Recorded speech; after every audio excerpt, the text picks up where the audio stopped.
آؤ میرے بھیا پاس پاس سکائے سکینہ پاس پاس دیکھو تو ذرا لٹ گئی سرکار حسینی تاراج ہوا عصر کو دربار حسینی ہم ہو گئے تنہا پاس پاس سکائے سکینہ پاس پاس جو کام تمہارا تھا کیا میں نے وہ بھیا ہاں شام غریباں میں حرم کا دیا پہرا دل کہتا تھا میرا پاس پاس سکائے سکینہ پاس پاس اللہ کسی کو بھی دکھائے نہ یہ منظر بے پردہ بہن بھائی کا سرنوں کے سنا پر اور بھائی بھی ایسا پاس پاس سکائے سکینہ پاس پاس آتا ہے نظر نیزے پہ جب سر یہ تمہارا کس طرح کہوں دل پہ گزرتی ہے میرے کیا پھٹتا ہے کلیجہ پاس پاس سکائے سکینہ پاس پاس زینب کا سہارا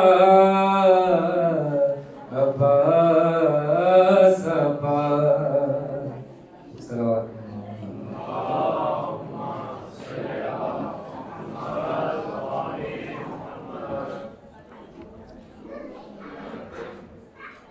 بارتی کرنا علیہ السلام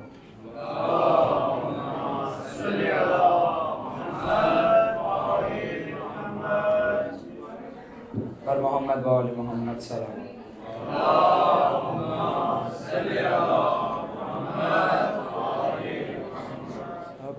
عباس تیرے خون سے رنگی ہے علم تیرا عباس تیرے خون سے رنگی ہے علم تیرا دل سینے میں جب تک ہے بھولے گا نہ غم تیرا عباس تیرے خون سے رنگی ہے علم تیرا جی بھر کے جو روتی میں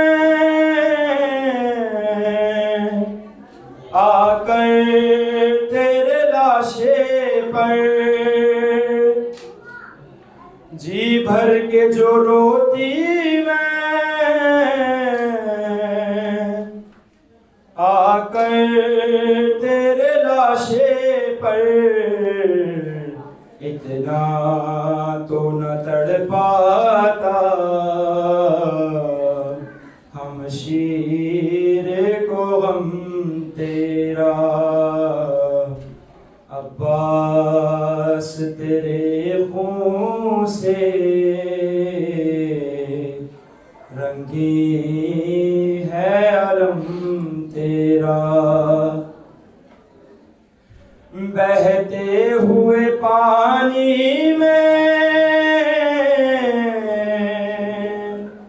تصویر سکینہ تھی بہتے ہوئے پانی میں، تصویر سکینہ تھی لاشارہ دریا پر اٹھانا قدم تیرا، عباس تیرے خون سے رنگی ہے علم تیرا، آیا جو خیمے میں لاشا لب دریا سے، آیا جو خیمے میں لاشا لب دریا سے، ماتم بھی نہ کر پائے جی بھر کے حرم تیرا، عباس تیرے خون سے رنگی ہے علم تیرا، ٹوٹی جو کمر شہ کی بس دو ہی تو صدمے تھے، ٹوٹی جو کمر شہ کی بس دو ہی تو صدمے تھے، ایک فکر تھی زینب کی اور دوسرا غم تیرا، عباس تیرے خون سے رنگی ہے علم تیرا، دل سینے میں جب تک ہے بھولے گا نہ غم تیرا، عباس تیرے خون سے،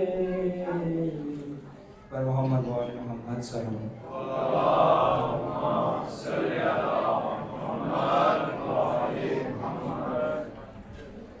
محمد و آل محمد بلند صلوات، اللہم صلی علی محمد و آل محمد، خوشنود اور زمان ترین صلوات، اللہم صلی علی محمد و آل محمد، کہتے تھے شہیدی میرے عباس کہاں ہو،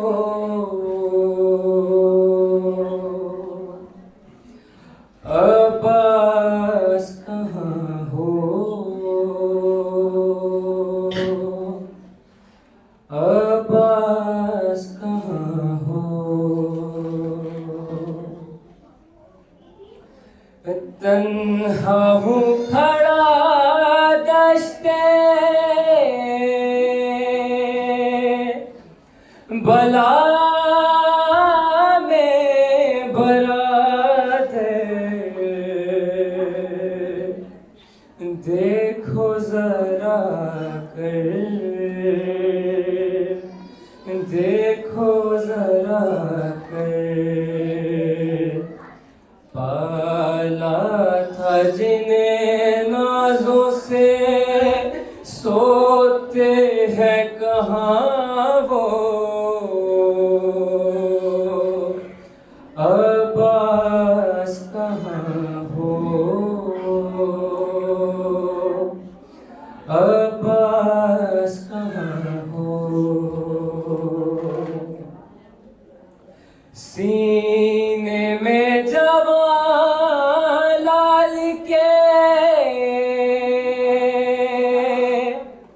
برچھی کی انی ہے تھراتی زمین ہے تھراتی زمین ہے الجھا ہوا برچھی میں نا اکبر کا جگر ہو عباس کہاں ہو عباس کہاں ہو سینے سے سینا کھینچ کے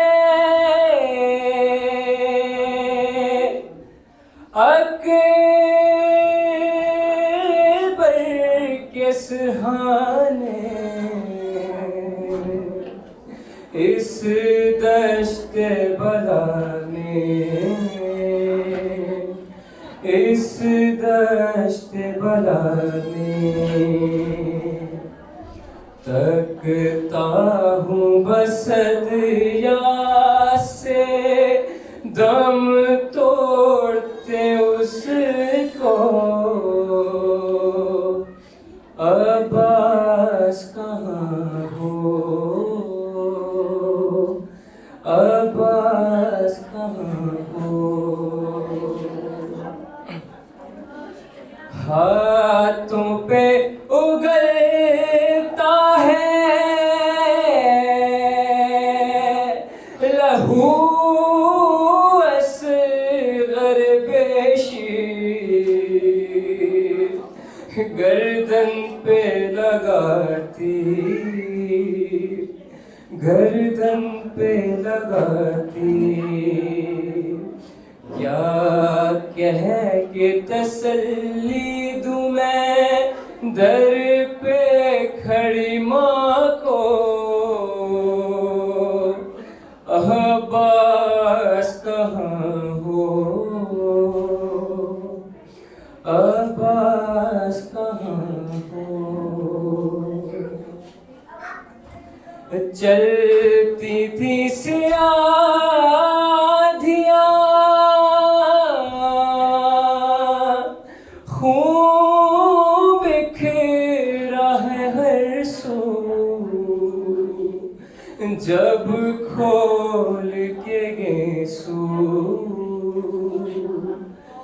جب کھول کے گیسو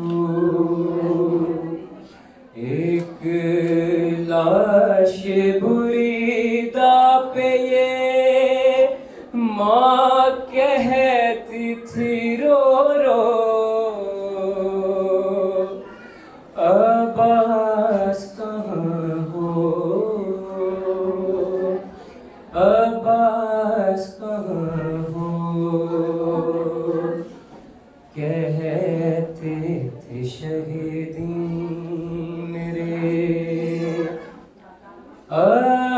عباس کہاں ہو عباس کہاں ہو عباس کہاں ہو تنہا ہوں کھڑا دشتے بلا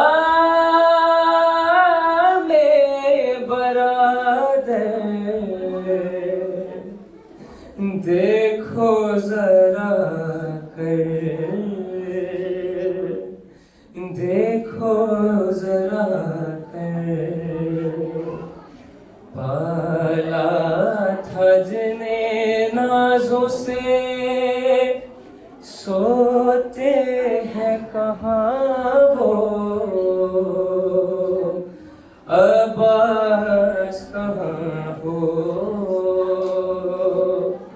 عباس کہاں ہو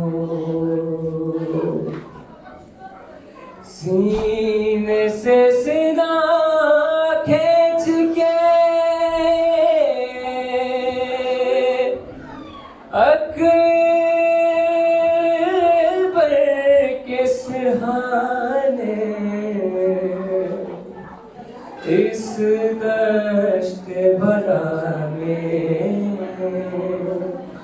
اس دشت بلا میں تکتا ہوں بسد یا سے دم توڑتے اس کو عباس کہاں ہو عباس کہاں ہو کہتے کہ شہیدی میرے عباس کہاں ہو عباس کہاں ہو عباس کہاں ہو خوشنود معظم ولترین سلامات غير المغضوب عليهم ولا الضالين اللهم اغفر للمؤمنين والمؤمنات والمسلمين والمسلمات والأحياء منهم والأموات اللهم تعب بيننا وبينهم بالخيرات إنك مجيب الدعوات إنك على كل شيء قدير صلوات على محمد وعلى آل محمد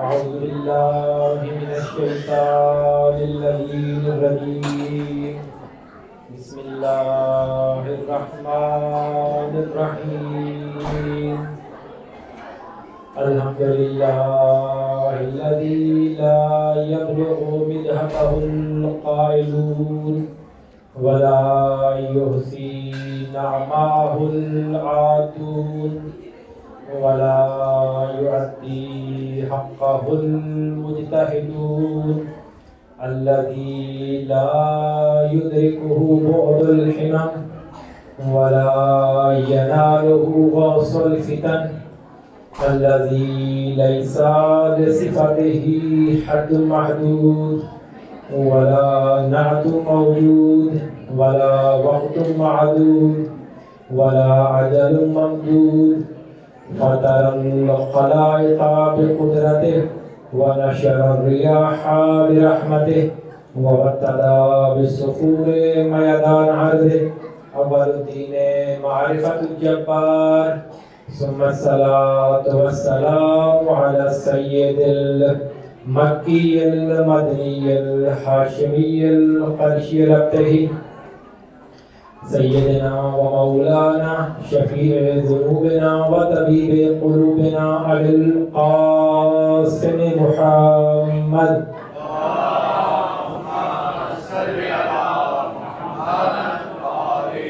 وعلى أهل بيته الطيبين الطاهرين المعصومين المظلومين لا سيما بقية الله الأعظم إمام زماننا هذا روحي وأرواح العالمين لتراب مقدمه الفداء أجل الله تعالى فرجه الشريف ولعنة الدائمة على أعدائهم أجمعين من يوم عداوتهم إلى قيام يوم الدين. وقال الله تبارك وتعالى في كتابه المجيد وفرقانه الحميد وقوله الحق بسم الله الرحمن الرحيم هو الله الذي لا إله إلا هو عالم الغيب والشهادة هو الرحمن الرحيم هو الله الذي لا إله إلا هو الملك القدوس السلام المؤمن المحيمن العزيز الجبار المتكبر سبحان الله عما يشركون هو الله الخالق البارئ المصور له الأسماء الحسنى يسبح له ما في السماوات والأرض وهو العزيز الحكيم صدق الله العلي العظيم صلوات على محمد وآل محمد.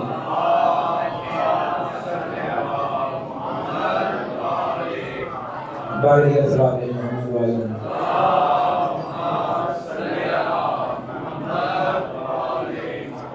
ایک دفعہ درود پڑھتے ہوئے تھوڑا آگے تشریف لے آئیں تاکہ بعد میں آنے والے مومنین کے لیے آسانی ہو سکے. بعد دیگر صلوات علی محمد و آل محمد.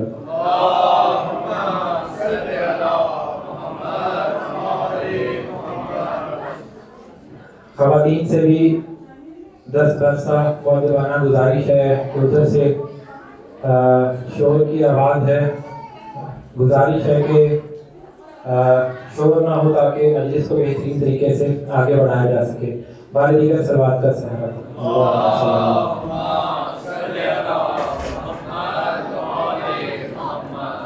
عزیزان گرامی قدر، پروردگار عالم کا لاکھ شکر ادا کرتا ہوں کہ اس نے ہمیں یہ توفیق عنایت کی کہ ہم ذکر عزائے حسینی پر آ سکیں اور اس ذکر کو انجام دے سکیں۔ ہماری گفتگو چونکہ آج وقت بہت کم ہے اور اسی کم وقت میں کچھ چیزوں کو، کچھ مطالب کو آپ حضرات کے سامنے پیش کرنا ہے۔ ہماری گفتگو اسماء الحسنی پر جاری ہے اور آج سلسلہ گفتگو کی نویں مجلس ہے۔ ہم نے ابھی تک جو چیزیں آپ حضرات کے سامنے پیش کی وہ یہ تھی کہ تمام اسماء الحسنی اللہ کے لیے ہیں، اور اس کے بعد کہا کہ تمام تعریفیں خدا کے لیے ہیں۔ اس دنیا میں جہاں بھی حسن ہے، کمال ہے، اس کی بازگشت اور اس کی بارگشت خدا کی طرف ہے، کیونکہ کسی بھی شے کا حسن اپنا نہیں ہے، سب خدا کا دیا ہوا ہے۔ پھر ہم نے عرض کیا کہ پروردگار کے بارے میں جب بھی بات آئے گی تو اسماء، اس کے کمالات کے بارے میں بات آئے گی تو اس کے اسماء جلوہ گر ہوں گے۔ گویا اس کائنات کا نظام کے پیچھے جو چیز کار فرما ہے وہ پروردگار کے اسماء ہیں، اسماء حسنی الہی ہیں۔ پھر ہم نے عرض کیا کہ وجود دو طرح کے ہیں۔ ایک وجود وہ ہے کہ جس کا وجود اپنا ہے، جو خود بخود ہے، اسے واجب الوجود کہا جاتا ہے، گویا وہ ذات پروردگار ہے۔ پھر ہم نے کہا اس کے علاوہ جتنے بھی موجود ہیں ان کا وجود اپنا نہیں ہے بلکہ اس واجب الوجود سے لیا ہوا ہے۔ پھر اس کے بعد ہم نے عرض کیا کہ اسماء دو طرح کے ہیں، کچھ اسماء ورڈ کی صورت میں ہیں جیسے علیم ہے، قدیر ہے، حلیم، اور کچھ اسماء سینٹنس اور جملے کی صورت میں ہیں۔ پھر ہم نے عرض کیا کہ پروردگار کے اسماء دو طرح کے ہیں، کچھ اسماء ثبوتی ہیں، کچھ اسماء تنزیہی ہیں۔ اسماء ثبوتی وہ ہیں کہ جن میں پروردگار کے کمال کی طرف اشارہ ہے، اور اسماء تنزیہی وہ ہیں کہ جن کی بدولت پروردگار کی ذات سے عیب اور نقص کو دور کیا جاتا ہے۔ پھر ہم نے عرض کیا پہلے درجے پر خدا کی ذات ہے، پھر خدا کی صفات ہیں، اور جب یہ صفات جلواگر ہوتی ہیں تو پروردگار کے اسماء کے ذریعے سے جلواگر ہوتی ہیں۔ پھر اول و آخر پر بحث ہوئی کہ خدا ہی اول ہے، وہی آخر ہے، وہی ظاہر ہے، وہی باطن۔ پھر اس کے بعد کہا کہ خدا پر کوئی حال طاری، کوئی کیفیت طاری نہیں ہوتی۔ اس کے بعد ہم نے کہا کل قوی غیرہ ضعیف، جتنی بھی قوت اور طاقت ہے وہ خدا کے پاس ہے، اس کے علاوہ کسی کے پاس بھی نہیں۔ پھر ہم نے کہا کل عزیز غیرہ ذلیل، ہر کوئی جو صاحب عزت ہے وہ ذلیل ہے، اور عزت دار یا صاحب عزت فقط ذات خدا ہے، چونکہ اس کی عزت اپنی ہے، اس کے علاوہ جو بھی موجود ہیں ان کی عزت ذاتی نہیں ہے بلکہ اس خدا کی دی ہوئی ہے۔ اس کے بعد لا الہ الا اللہ پر گفتگو ہوئی۔ ہمیں اس سے زیادہ آپ کو معطل نہیں کرتا کیونکہ وقت بہت کم ہے۔ اسی آیت کا اگلا جملہ لا الہ الا اللہ کے بعد وہ ہے کہ جس میں پروردگار اپنے علم، عالم الغیب و شہادہ کا تعارف کروا رہا ہے۔ اب ظاہراً یہ لفظ عالم اس آیت میں دو اسماء کی طرف، دو الفاظ کی طرف اضافہ ہو رہا ہے، ایک ہے عالم الغیب، ایک ہے عالم الشہادہ۔ ابھی چونکہ وقت نہیں ہے کہ شہادہ اور غیب پر گفتگو کی جائے، مختصراً لفظ علم پر، علم کے معانی پر، اور اگر ہم ہو سکا ممکن تو اس کے کچھ نتائج پر گفتگو ہوگی۔ عزیزان گرامی، اگر علم کی تعریف کی جائے تو علم کی تعریف یہ ہے کہ کسی شے کی حقیقت کے ادراک کو علم کہتے ہیں۔ یہ ذہن میرے ہم خود پروردگار کے علم کے بارے میں گفتگو کر رہے ہیں۔ کسی بھی شے کی حقیقت کے ادراک کو علم کہتے ہیں۔ بعض دفعہ ایسا ہوتا ہے کہ آیا یہ ممکن ہے کہ انسان ہر شے کی حقیقت تک پہنچ سکے، ہر شے کی حقیقت کو درک کر سکے؟ کہا ممکن ہے ایک حد تک انسان اپنی ظرفیت اور وسعت وجودی کے تحت کسی شے کی حقیقت تک پہنچ سکے، لیکن اس کا یہ مطلب نہیں ہے کہ حقیقت موجود نہیں ہے، بلکہ حقیقت اپنے آخری درجے پر موجود ہے۔ ممکن ہے کسی میں ظرفیت اور توان نہ ہو کہ اس حقیقت تک پہنچ سکے۔ جیسے میں مثال سے کرتا ہوں تو بات واضح ہو جائے گی۔ اگر یہاں پہ کوئی پی ایچ ڈی اسکالر ہو اور اسے کہا جائے کہ آپ کنڈرگارٹن میں جا کر کے پڑھانا شروع کریں، اب وہ پی ایچ ڈی اسکالر ہے اور کنڈرگارٹن کے بچے، ان کی سطح اس سے میچ نہیں کرتی. وہ جو بچوں کو پڑھائے گا، تعلیم دے گا تو ان کی ظرفیت کے مطابق دے گا. جو بچوں کو پڑھائے گا وہ بچوں کی نسبت وہی حقیقت ہے، لیکن وہ اسکالر جانتا ہے کہ یہ حقیقت نہیں ہے، بلکہ حقیقت علم اس سے بالاتر ہے. لیکن ہاں ان کے علم کے مطابق ان کو جواب دے گا، ان کے علم کے مطابق انہیں پڑھائے گا. اب دیکھیے کہ جب ہم کہتے ہیں کہ حقیقت کا ادراک، تو حقیقت کا ادراک اس حد تک ہے کہ جتنی جس میں توان ہے، جتنی جس میں ظرفیت ہے. عزیزان گرامی، میں بہت ساری چیزوں کو چھوڑ رہا ہوں. میں مثال دیتا ہوں ایک اور. جب ہم یہ کہتے ہیں کہ حق کیا ہے، باطل کیا ہے، حق کی تعریف کیا ہے، ممکن ہے کوئی شخص حق کو پہچان جائے، حق کی تعریف بھی اسے آتی ہو، باطل کی تعریف بھی آتی ہو، لیکن اس کی جو وسعت وجودی ہے فقط تعریف کی حد تک ہو. ہاں وہ حق کے مصداق کو تعین کرنے میں غلطی کر بیٹھے. حق کے مصداق کو کہ حق کس پہ، حق لفظ حق کس پہ صدق کرتا ہے، کس پہ صادق آتا ہے، اس کے مصداق پہ وہ غلطی کر بیٹھے. لیکن اس کا یہ مطلب نہیں ہے کہ حقیقت موجود نہیں ہے، بلکہ حقیقت اپنے آخری درجے پر موجود ہے. اب آئیے، جب ہم سوال کرتے ہیں کہ آیا واقعتاً خدا کے پاس علم ہے، خدا عالم ہے، تو اس کے بارے میں کچھ دلائل ہیں. اگر ہم یہ کہیں چونکہ قرآن میں آیا ہے کہ خدا عالم ہے، یا خدا نے خود کہا ہے کہ میں عالم ہوں، تو گویا یہ دور لازم آ جائے گا. کیسے کہ گویا اگر کوئی کہے کہ آپ خدا کو مانتے ہیں، کہا ہاں مانتے ہیں. کیوں خدا نے کہا ہے. گویا خدا کے ماننے پر خدا کو مان رہے ہیں. خدا کے ماننے پر خدا کو ماننے کے یہ کوئی معنی نہیں رکھتا. اگر آپ مجھ سے پوچھیں کہ آپ کون ہیں، میں کہوں گا میرا نام فرحان نقوی ہے. کہا کیوں؟ کہا چونکہ میں کہہ رہا ہوں. کہا یہ کوئی دلیل نہیں ہے. تو معلوم یہ پڑا کہ ہمیں کسی خدا کے علم کو ثابت کرنے کے لیے کسی عقلی دلیل کے پیچھے جانا پڑے گا. پہلے عقل طے کرے گی کہ خدا کے پاس علم ہے یا نہیں ہے. اب جو پہلی دلیل ہے، میں مختصر بہت خلاصے کے ساتھ عرض کروں گا چونکہ وقت نہیں ہے، میکسیمم مجھے 15 منٹ میں گفتگو تمام کرنا ہے. پہلی دلیل کہ خدا علم ہے. اب میں آپ سے سوال کروں گا، آپ کی توجہات میری طرف رہے. آیا تمام مخلوقات عالم، اگر آپ اپنی انسانوں کی حد تک مثال لیں، آپ کے پاس علم ہے یا نہیں ہے؟ آپ کے پاس اپنی ظرفیت کے مطابق علم ہے یا نہیں ہے؟ علم ہے. اگر آپ کے پاس علم ہے اور آپ کسی ہستی کو خالق مانتے ہیں تو اس کے پاس بدرجہ اولا علم ہے. اگر آپ کے پاس ہے، فلسفے کا ایک قاعدہ ہے کہ فاقد الشیء موتی شیء نہیں ہوتا، کہ جس کے پاس اپنا کچھ نہ ہو وہ کسی کو بھی عطا نہیں کر سکتا. معلوم یہ ہوا کہ اگر یہ ثابت ہو جائے کہ آپ کے پاس علم ہے تو خود بخود ثابت ہو جائے گا کہ اس کے پاس بھی علم ہے. اگر اس کے پاس نہ ہوتا تو وہ آپ کو کبھی دے نہ سکتا. اب دوسری دلیل، ایک اور صلوات بھیج محمد و آل محمد.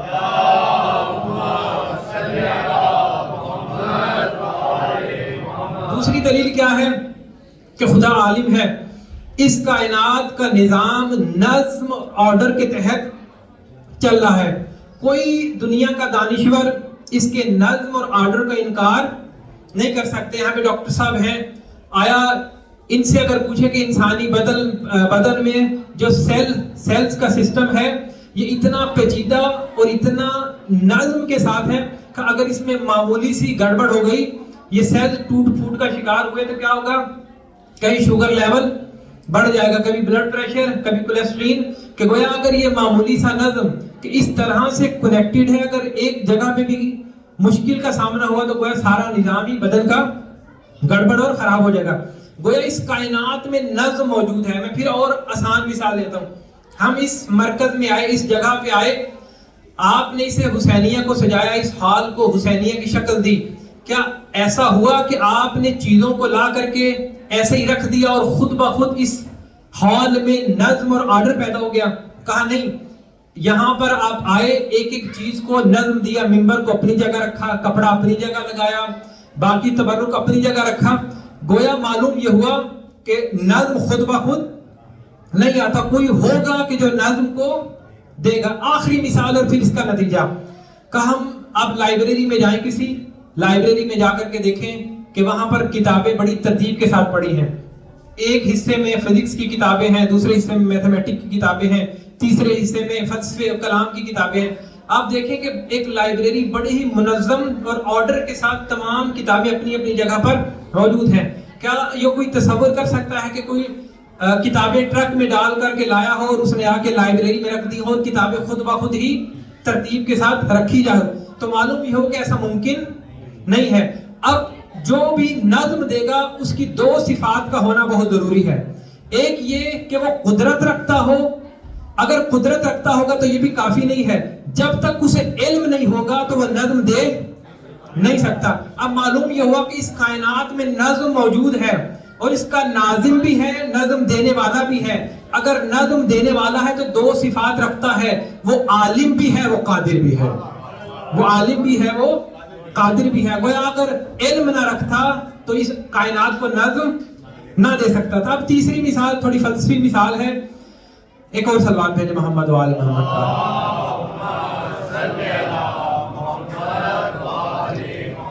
آپ نے علت اور معلول کا نام سنا ہوگا، کاز اور ایفیکٹ. کہا اس کائنات کی علت العلل جو ہے وہ ہے ذات پروردگار. مادی علت نہیں ہے. مادی علت کیا ہے؟ ہمارے ماں باپ ہماری مادی علت ہے، ان کی وجہ سے ہم اس دنیا میں آئے. کہا ایک مجرد علت ہے، وہ ہے علت العلل، یعنی تمام علتوں کی علت العلل یعنی کاز آف آل کازز. علت وہ ہوتی ہے کہ جو خود بخود ہو، اگر علت مجرد ہو. اور معلول وہ ہوتا ہے کہ جس کا وجود اپنا نہ ہو بلکہ اس علت العلل نے دیا ہو. اب اگر علت نے وجود دیا ہے، کاز نے وجود دیا ہے، تو بدرجہ اولا وہ اپنے بارے میں علم رکھتا ہے. اب دیکھیے کوئی بھی انسان اس دنیا میں ایسا نہیں ہے کہ کوئی کہے کہ علم موجود نہیں ہے، کوئی بھی شے قابل یقین نہیں ہے. اگر کسی سے سوال کیا جائے کہ آپ اپنے بارے میں جانتے ہیں، آپ کو یہ علم ہے کہ آپ وجود رکھتے ہیں، وہ ہر چیز میں شک کر سکتا ہے لیکن اس میں کبھی شک نہیں کرے گا کہ میں ہوں.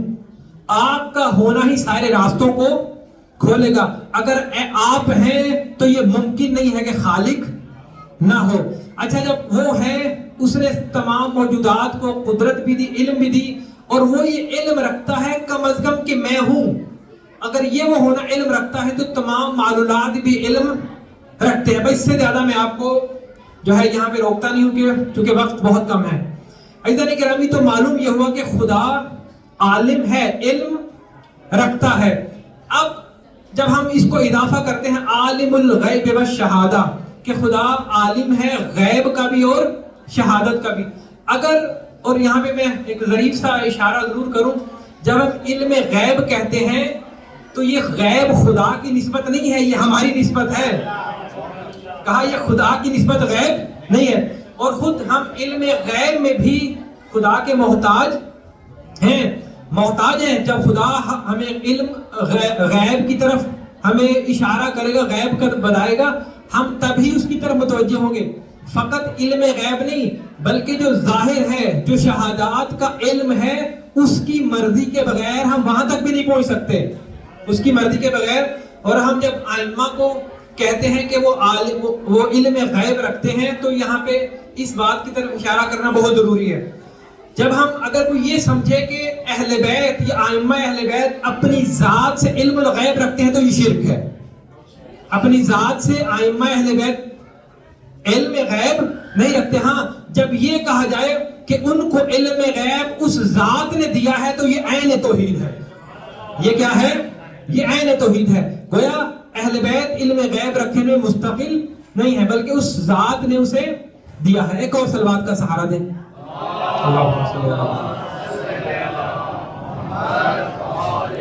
اب میں بہت ساری چیزوں کو چونکہ چھوڑ دوں، زیادہ میں رک نہیں سکتا یہاں پر. اب جس نہج البلاغہ کا خطبہ میں نے آپ کے سامنے خطبے کو پیش کیا، اسی کا اگلا جملہ ہے کہ کل عالم غیرہ متعلم. کا خدا کے علاوہ جتنے بھی عالم ہیں وہ کیا ہیں؟ متعلم ہیں. گویا ان کا علم اپنا نہیں ہے. یہ کون سی ذات کہہ رہی ہے؟ وہ ذات جو علی بن ابی طالب ہے، وہ ذات کہ جو علم کو حیات دیتا ہے، وہ ذات کہ جس کا علم کیا ہے؟ اس خدا کی طرف سے. کا کل عالم غیرہ متعلم، ہر جو بھی علم رکھتا ہے اس کے علاوہ وہ متعلم ہے. متعلم سے مراد یہ ہے کہ اس کا علم اپنا نہیں ہے، بلکہ اس خدا بھی یہاں پہ آپ کے ذہنوں میں سوال آئے گا کہ جی علم مسلمانوں کے پاس ہے، علم تو کافروں کے پاس بھی ہے نا کافروں کے پاس. کہا علم بھی ایک رزق ہے، اگر مومنوں کو دے سکتا ہے تو کافروں کو بھی دے سکتا ہے، کوئی فرق دینے میں نہیں ہے. پہلا جملہ یہ ہے. اب دوسرا جملہ اس خدا کے علم کے بارے میں وہ یہ ہے کہ اگر کوئی شخص، ایک اور صلوات بھیجیں محمد وآل محمد پر.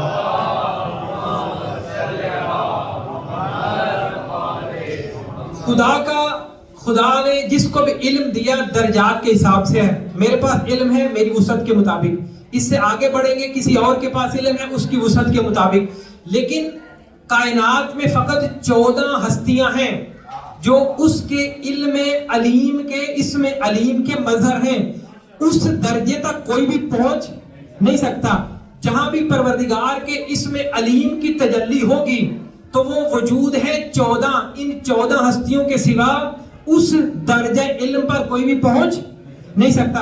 ہاں ہر ایک کا علم اپنا نہیں ہے، اپنے درجات کے حساب سے ہر ایک کا علم موجود اپنی جگہ ہے، لیکن جو اسم علیم کے مظہر ہیں ان تک کوئی بھی ہستی کی دسترس، کسی بھی کی دسترس موجود نہیں ہے. اب عزیزان گرامی ظاہراً میں اس کو گفتگو کو یہیں پہ چھوڑ رہا ہوں. اگر انشاءاللہ کل وقت ہوا تو میں عرض کروں گا، کیونکہ اگر میں ایک ایک جملہ عرض کروں گا تو وہ اس طرح سے اس کا فائدہ بھی آپ حضرات کو نہیں ہو پائے گا. اگر علم فضیلت پا رہا ہے تو وہ بھی انہی کی وجہ سے ہے. اگر شجاعت فضیلت پا رہی ہے، شجاعت اور علم اور اخلاق ان کو فضیلت دیتے نہیں ہیں بلکہ ان سے فضیلت کو پاتے ہیں. ان کو جتنے بھی کمالات ہیں وہ کمال اس کی وجہ سے نہیں ہیں کہ وہ اہل بیت کو کمال دے رہے ہیں، بلکہ وہ اس وجہ سے ہیں کہ اہل بیت نے ان کو کمال دیا ہے. اب مجھے 4 حالتیں پیش کرنی ہیں، اگر آپ حضرات کی توجہ رہی کہ اسی میں فضائل بھی ہے اور اسی میں علم بھی ہے.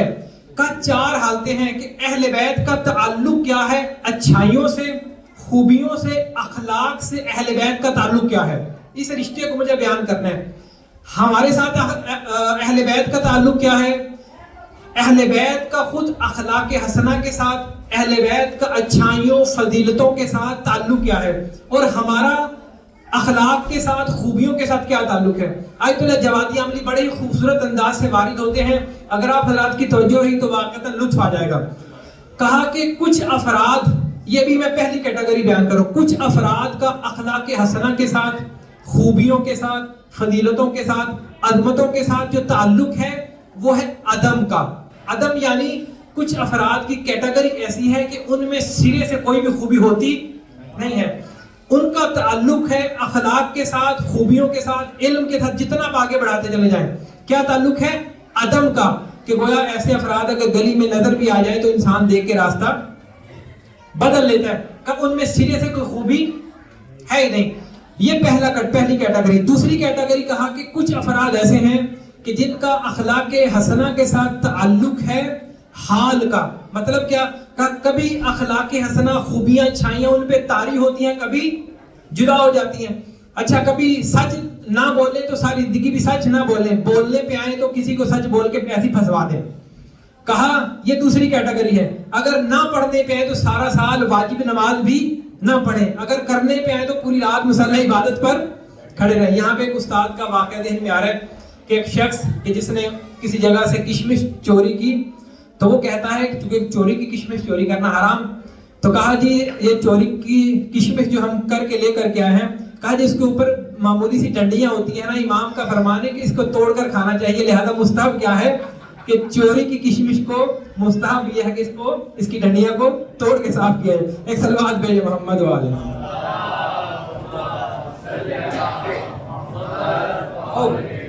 دوسرا اخلاق حسنہ کا خوبیوں کا تعلق کیا ہے، حال کا. حال آتا ہے، طاری ہوتا ہے، پھر چلا جاتا ہے. تیسرا تعلق کیا ہے اخلاق حسنہ کا، خوبیوں کا، اچھائیوں کا. تیسری کیٹیگری کیا ہے کہ کچھ افراد ایسے ہیں کہ جو اپنے آپ کو زبردستی نیک اور تقوی کی طرف، نیکی کی طرف لے جاتے ہیں. یہ ہماری اور آپ کی آخری ڈگری ہے، اس سے زیادہ ہم آگے نہیں جا سکتے. یہ ہماری سپرلیٹو ڈگری ہے.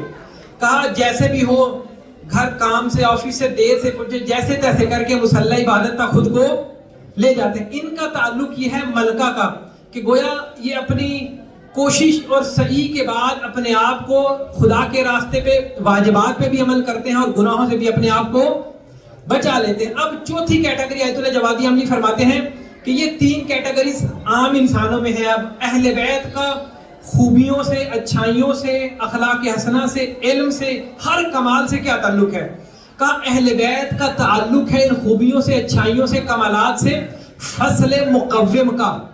میں کھولتا ہوں کہ فصل مقوم، مجھے لگتا ہے آپ کے چہرے پریشان ہوں گے کہ یہ فصل مقوم کیا بلا ہے. اب دیکھیے وہ کہتے ہیں کہ انکا علی خلق عظیم، اخلاق حسنہ، خوبیاں، اچھائیاں ان کے ساتھ نہیں ہیں، اہل بیت ان خوبیوں کے ساتھ نہیں ہیں. انکا علی خلق عظیم، بلکہ یہ اخلاق حسنہ پر فائز ہیں. اخلاق یہ ساتھ نہیں ہے، خوبیاں ان کے ساتھ نہیں ہیں، یہ خوبیوں کے ساتھ نہیں ہے، بلکہ یہ اخلاق حسنہ پر فائز ہیں.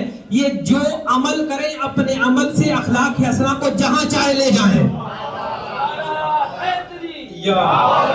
جہاں چاہیں اخلاق حسنہ کو لے جائیں. میں پھر مثال سے واضح کرتا ہوں. آپ یہاں سے نکلیں گے، باہر گاڑی میں بیٹھیں گے تو دعا پڑھتے ہیں آپ، سبحان الذی سخر لنا ھذا وما كنا له مقرنین. کہا حمد ہے اس پروردگار کے لیے کہ جس نے اس سواری کو میرے لیے مسخر کیا. گویا اہل بیت کے لیے اخلاق اور علم مسخر کیا گیا ہے. سواری کی مثال دے رہا ہوں، اب وہ جہاں چاہے اس سواری کو لے جائیں. کہا اس سواری کو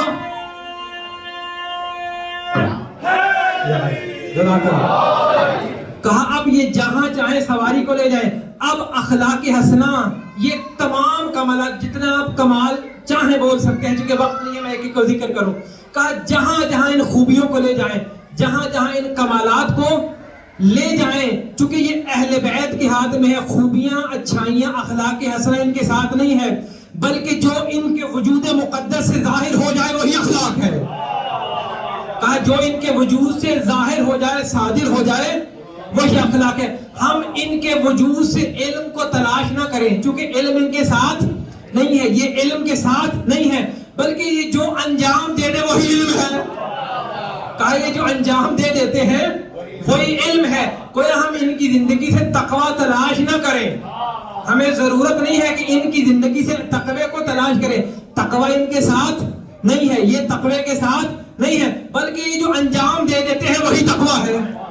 کہا وہی تقوی ہے. اب آیت اللہ جوادی عملی کی خوبصورت تعریف کرتے ہیں. کہا ہمیں ابھی اخلاق حسنہ کی کوئی مستقل تعریف کرنے کی ضرورت ہے ہی نہیں. ہمیں تعریف اخلاق حسنہ کی، خوبیوں کی، اچھائیوں کی تعریف کرنے کی ضرورت ہے ہی نہیں، کوئی ڈیفینیشن کی ضرورت نہیں ہے، بلکہ جو آل محمد کر دیں وہی اخلاق ہے. کہا جو آل محمد کر دیں وہی اخلاق ہے. اور یہاں پر اگر بات رک جاتی تو شاید عجیب سا معاملہ ہو جاتا. پھر آگے بڑھتے ہیں کہ قرآن علی کے ساتھ ہے، علی قرآن کے ساتھ ہے. یہاں تک بھی شاید بات سمجھ میں نہ آتی. اب میں پھر اپنے جملے کو تکرار کرتا ہوں. قرآن علی کے ساتھ، علی قرآن کے ساتھ. آپ کے گھروں میں قرآن ہے لیکن علی آپ کو دکھائی نہیں دیتے. کہا جہاں جہاں بھی حقیقت قرآن ہوگی وہاں علی ہوگا. کہا جہاں حقیقت قرآن ہوگی. پھر آگے بڑھتے ہیں، الحق مع علی وعلی مع الحق. حق علی کے ساتھ ہے، علی حق کے ساتھ. یہاں تک بات رہ جاتی. اچھا میں یہاں پہ رک کے وعدے کرتا ہوں. حق کی تعریف کیا ہے؟ کہ وہ شے جو مطابق میں واقع ہو اسے حق کہتے ہیں. گویا جو علی کے ساتھ ہے وہ مطابق میں واقع ہے. حق کسے کہتے ہیں؟ حق علی کے ساتھ، علی حق کے ساتھ. اگر رسول اللہ کا بعد والا جملہ نہ ہوتا تو شاید بات واضح نہ ہو پاتی. رسول اللہ فرماتے ہیں کہ پروردگارہ حق کو اس طرف موڑ دے جس طرف علی مڑ جائے. اگر حق بھی آل محمد کو چھوڑ جائے، آل محمد کو حق بھی چھوڑ جائے تو گویا وہ حق ہی نہ رہتا. ایک سوال بھیجا محمد و آل محمد پر.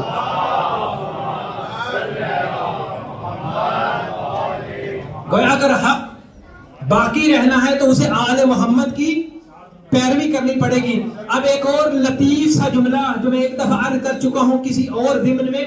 اچھا جو آل محمد کے ساتھ ہیں وہ تو حق ہیں، جو آل محمد سے دور ہے وہ کیا ہے؟ ذرا بول کے بتائیے گا. جو نہیں باطل نہیں، اس سے بڑھ کے جملہ ہے، باطل نہیں ہے، باطل سے بڑھ کے جملہ. کہا جو آل محمد کے پاس ہے وہ کیا ہے؟ آل محمد کے پیچھے ہے وہ حق، جو آل محمد سے دور ہے وہ کیا ہے؟ اب میں نے آپ کا امتحان لیا، آپ اس پہ کامیاب نہیں ہوئے، اب میں قرآن کی آیت کا سہارا لوں گا، آپ حضرات پہنچ جائیں گے۔ قرآن کہتا ہے انما یرید اللہ لیذھبا، اللہ اکبر، کہا اللہ نے ارادہ کیا ہے جو اہل بیت کے ساتھ ہے وہ حق، جو ان سے دور ہے وہ نجاست۔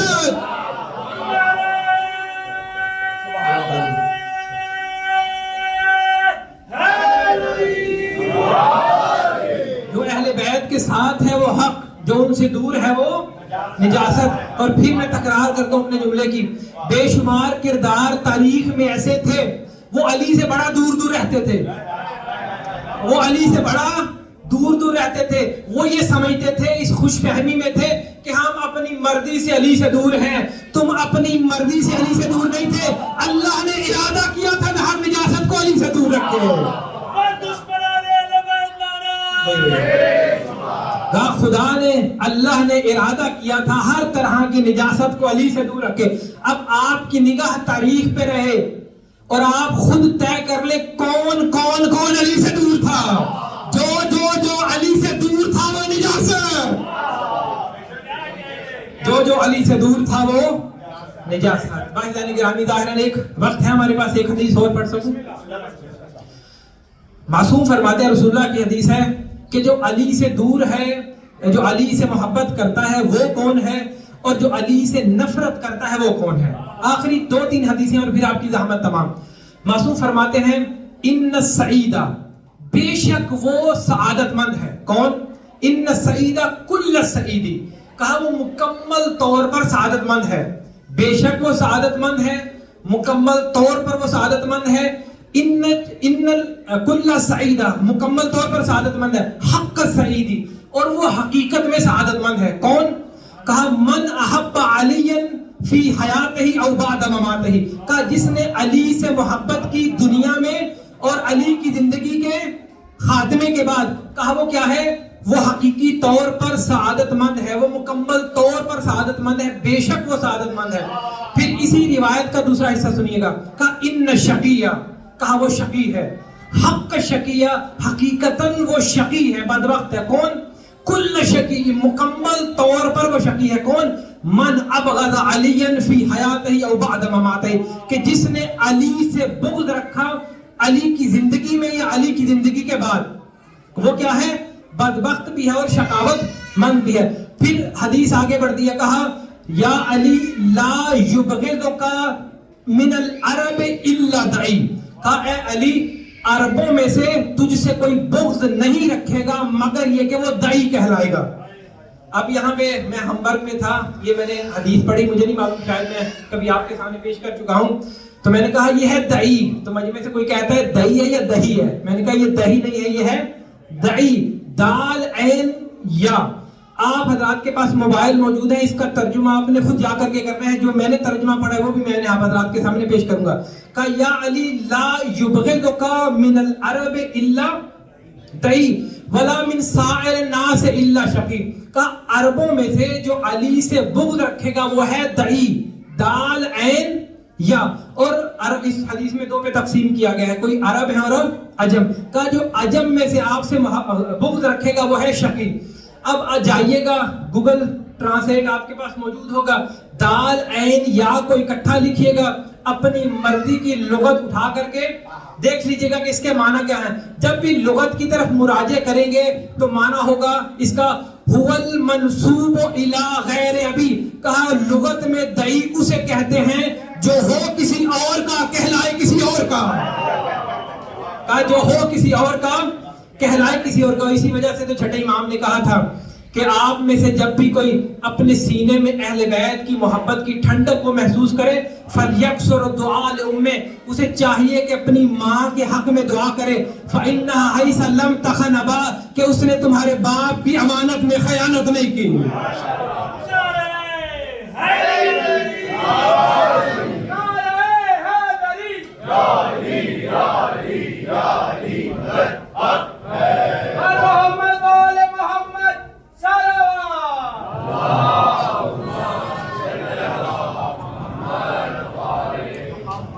بھائیان گرامی، کچھ ہستیاں ایسی ہیں کہ اگر لفظ وفا اپنا معنی پیدا نہ کرتا اگر عباس نہ ہوتے.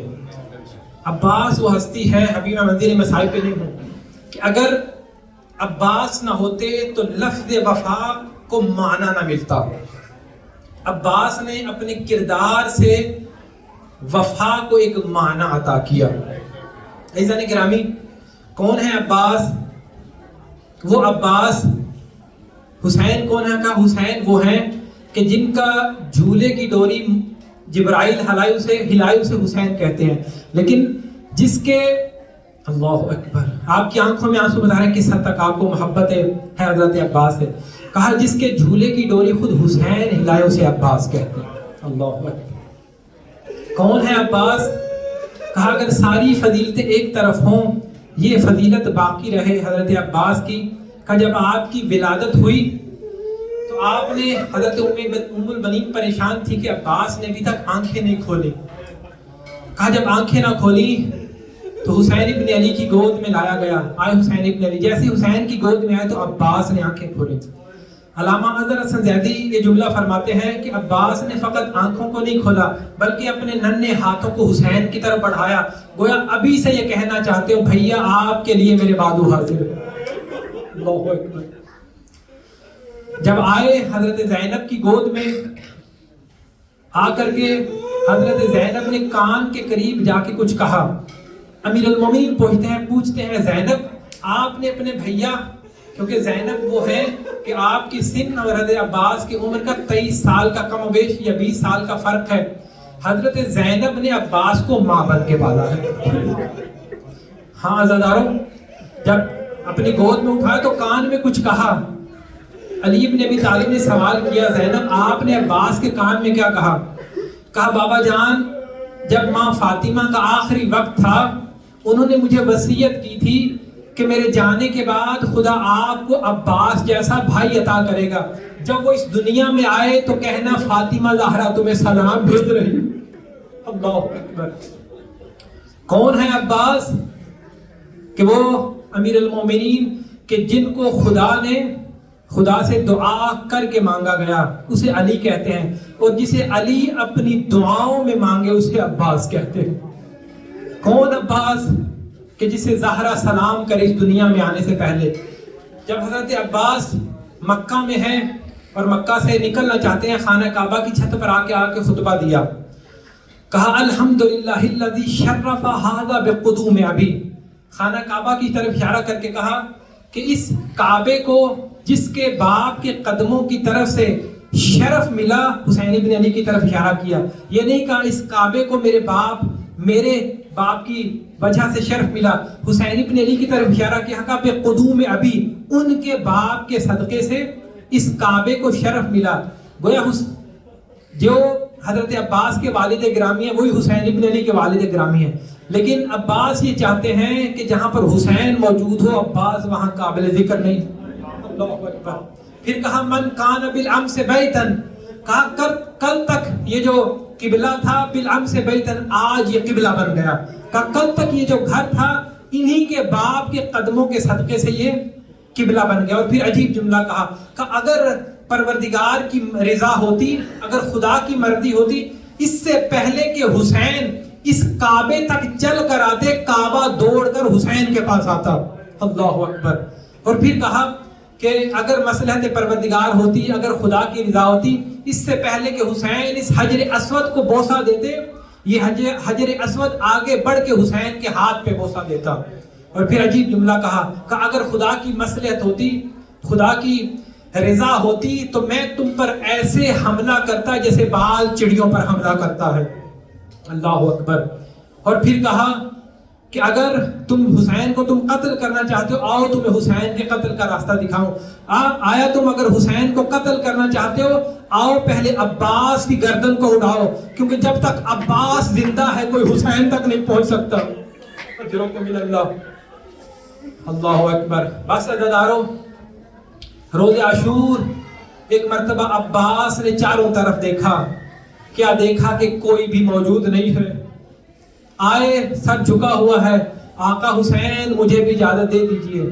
کہا نہیں عباس تو میرے لشکر کا علمدار ہے.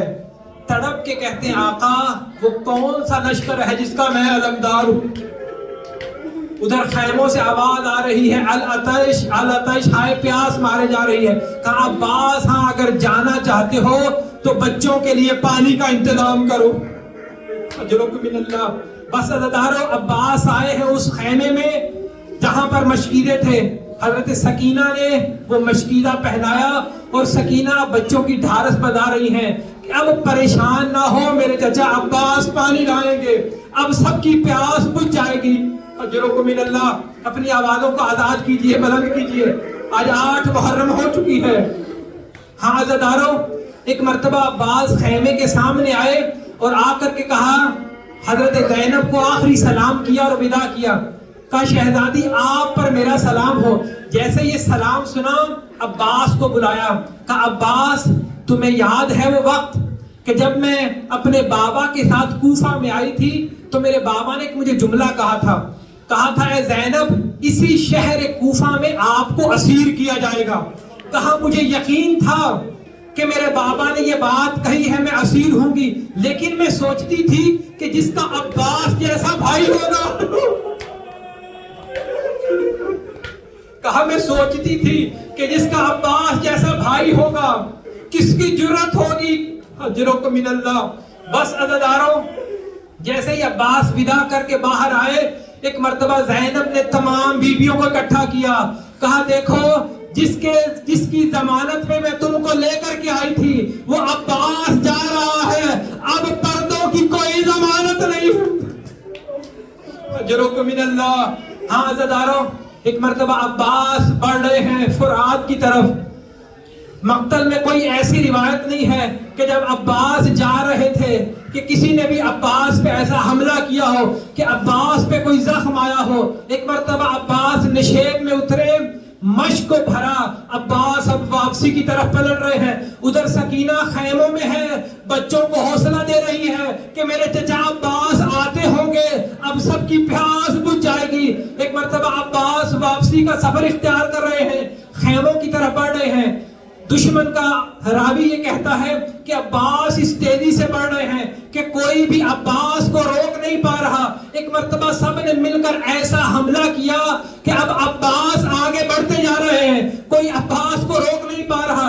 ایک لعین نے آگے بڑھ کے عباس کے دائیں بازو کو قلم کر دیا. اجرکم من اللہ. حرملہ یہ کہتا ہے کہ جب عباس کا دایاں بازو قلم ہو گیا اب بھی کوئی طاقت نہیں ہے جو عباس کو روک پائے. اجرکم من اللہ. مشکیدے کو بائیں ہاتھ میں تھاما، علم کو تھاما، لیکن عباس بڑھتے جا رہے ہیں. لیکن اتنے میں ایک لعین آگے بڑھ کے ایسا وار کیا عباس کا بایاں بازو بھی قلم ہو گیا. اجرکم من اللہ. اب جانتے ہیں عباس نے کیا کیا. عباس نے اس مشق کو اپنے دانتوں تلے دبایا اور خود کو اس پہ گرایا، لیکن عباس اب بھی بڑھتے جا رہے ہیں. اجرکم من اللہ. اب جملہ سنیں گے برداشت کر پائیں گے. عباس اب بھی آگے بڑھتے جا رہے ہیں، لیکن ایک لعین نے آگے بڑھ کے ایسا وار کیا کہ عباس کی آنکھ میں تیر گھما. جانتے ہیں کس حالت میں عباس کی آنکھ میں تیر لگا؟ اس حالت میں لگا کہ عباس کے بازو نہ تھے. اجرکم من اللہ. ہاں عزیزارو ایک مرتبہ حرملہ نے ایسا تیر چلایا کہ مشک میں لگا. جب پانی بہ چکا عباس نے گھوڑے کو موڑ دیا. وہ اب عباس خیام کی طرف جانا نہیں چاہتے. ایک مرتبہ اللہ اکبر، ایک مرتبہ مقتل سے یہ آواز آئی آقا حسین آپ پر میرا سلام ہو. ادھر حسین دوڑ رہے ہیں لیکن اس عالم میں کہ حسین کا ہاتھ کمر پر ہے اور یہ آواز بلند کرتے جاتے ہیں اے عباس الان ان کا سارا دہری، تیرے جانے سے حسین کی کمر ٹوٹ گئی. اجرکم من اللہ. حسین پہنچے، اس عالم میں ہے عباس کہ عباس خاک و خون میں ایڑیاں رگڑ رہے ہیں. اللہ اکبر. پہنچے عباس کے پاس. کہا آقا میری 2 گزارشات ہیں.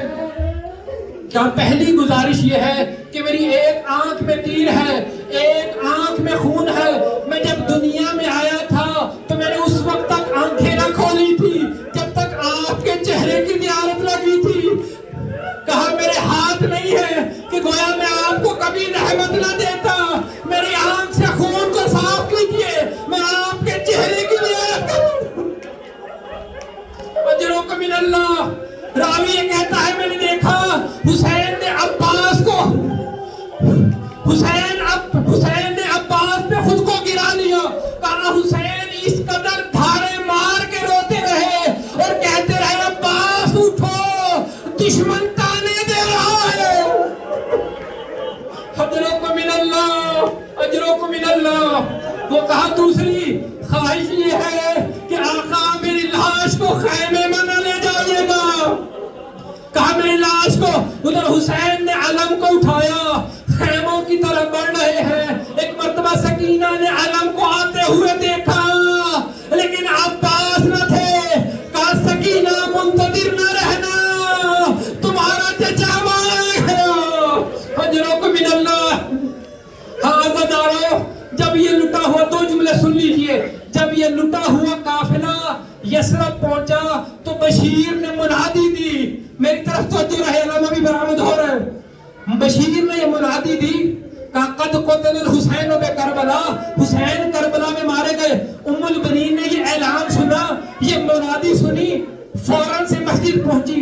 کہا اے منادی تو نے کیا اعلان کیا؟ کہا کربلا میں حسین مارے گئے. کہا جب حسین مارے گئے میرا عباس کہاں تھا؟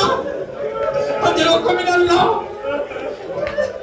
کہا بی بی شاید آپ نے سنا نہیں, پہلے عباس مارے گئے تب حسین مارے گئے. کہا نہیں, مجھے تفصیل بتا کہ عباس کیسے مارا گیا. کہا عباس کے سر پہ گرد لگا.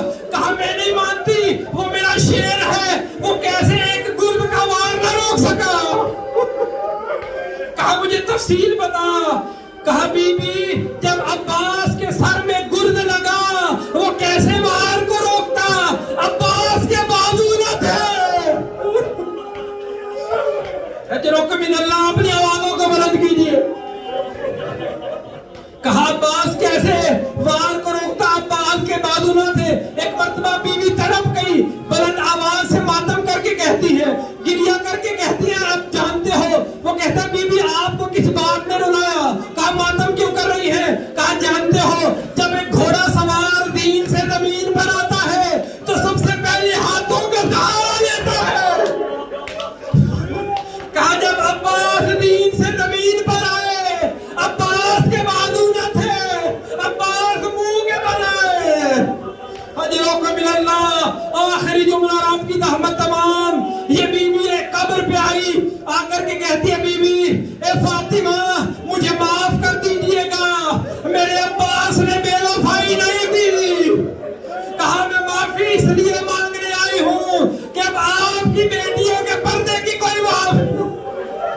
پردوں کی کوئی ضمانت نہیں ہے, پردوں کا محافظ مور ہو گیا.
شبیر بیٹھا رہ گیا رہ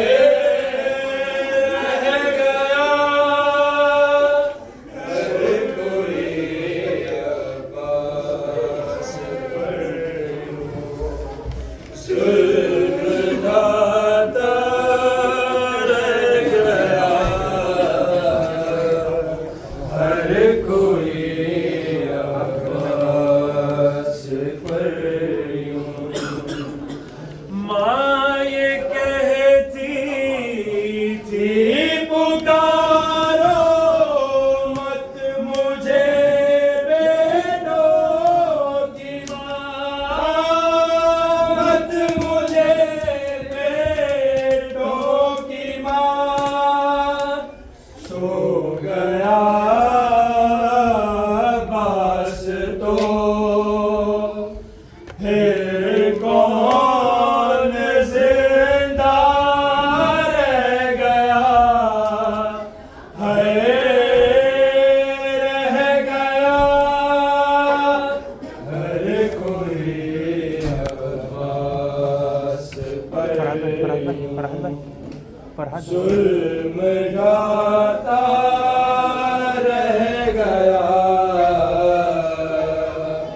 ہر کوئی عباس پر بیچ میں بند کر دو آپ. یا حسین یا حسین یا حسین حسین یا حسین یا حسین یا حسین یا حسین یا حسین حسین یا حسین یا حسین سب مل کے یا حسین حیا علی خیر العمل حیا علی خیر العمل حیا علی خیر العمل یا حسین یا حسین یا حسین یا حسین حیا علی خیر العمل حیا علی خیر العمل یا حسین یا حسین یا حسین یا حسین حیا علی خیر العمل حیا علی خیر العمل یا حسین یا حسین یا حسین یا حسین حیا علی خیر العمل حیا علی خیر العمل یا حسین یا حسین یا حسین تیرے باجو ویرن غازی شامہ پہ گیا تیرے باجو ویرن غازی شامہ پہ گیا تیرے باجو ویرن غازی شامہ پہ گیا صدا دیں گے تیرے باجو ویرن غازی شامہ پہ گیا تیرے باجو ویرن غازی شامہ پہ گیا میرا سر زخمی ہائے خون آلودہ وچ مٹیاں رہ گیا تیرے باجو ویرن غازی شامہ پہ گیا تیرے باجو ویرن غازی شامہ پہ گیا تیرے باجو ویرن غازی شامہ پہ گیا میرا سر زخمی ہائے خون آلودہ وچ مٹیاں رہ گیا تیرے باجو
سارے مل کے بتا دیں گے